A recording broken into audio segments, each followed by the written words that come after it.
Let's bring in Florida Congressman Mike Haridopolos, member of the Financial Services Committee. You heard Max mention, by the way, welcome to the show, my friend. You heard Max mention Anna Paulina Luna. She has been very strong in this story, saying that, listen, we have got to take these allegations very seriously. And she goes a step farther. Listen to this, get your reaction on the other side. I will be filing a motion to expel Eric Swalwell.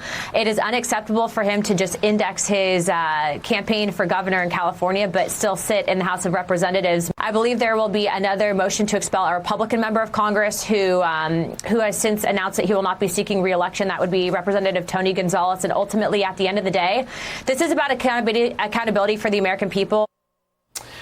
This is about accountability for the American people. Very strong from your colleague. Your thoughts?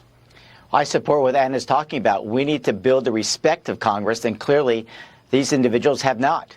And you're supposed to be the pride of your community, coming to Washington to serve the people. And clearly Swalwell has done things, not only this recent encounter, but in the past as well. The former Speaker, Speaker McCarthy, showed many times where he wanted to remove Swalwell from different committees.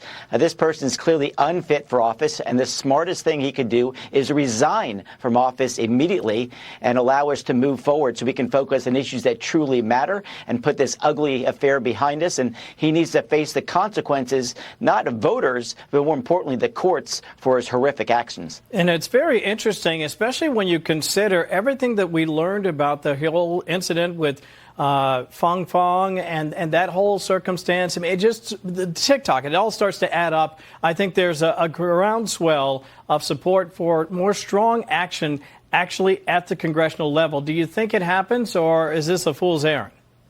I would like to see it happen. I mean, to watch him in committee is just anger and tearing down institutions. He's a person who is not elevated what Congress should be. We need to lead by example. And I think one good example we can set in Congress is to look at a situation like, say, enough is enough. This person has, again, defamed the Congress, his own community. He needs to step aside and go back home and face reality. He needs to have also apologized to his wife.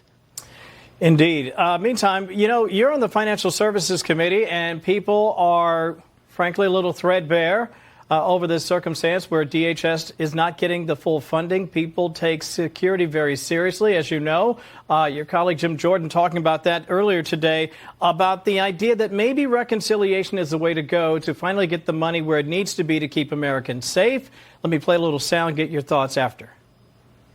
We definitely got to do reconciliation to fund ICE. Yeah. We may have to include in there the supplemental to pay our troops, for goodness sake, because Democrats may not want to pay our troops after we've been engaged in this operation in Iran. And then, frankly, I think we also may want to include in that reconciliation package fraud prevention measures to deal with the craziness that took place in Minnesota, what we've seen happening in California. That, to me, I think is what needs to be in that reconciliation package.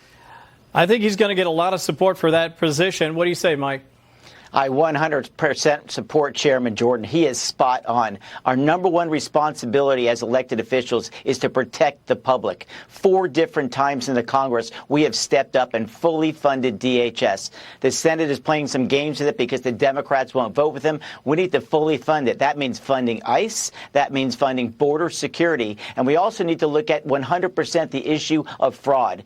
People work so hard every day to pay their taxes, and you see this fraud being perpetrated. And no one did a darn thing about it in the past under the Biden years. Finally, we're exposing this. We're going to put these people in jail. They must, if we're going to restore the respect of the country. And so I think Chairman Jordan's 100% right. And sadly, the only way to get this done is reconciliation, because the Democrats in the Senate are requiring 60 votes. And ironically, it's Fetterman from Pennsylvania who's the voice of reason among the Democrats. Yeah, and who would have thought, back going to that contentious election, and he has turned out to be quite the moderate. No real surprise for some, but a surprise for a whole lot of other people. Mike Haridopolos, happy Orthodox Easter. Thank you for your time today. We appreciate it.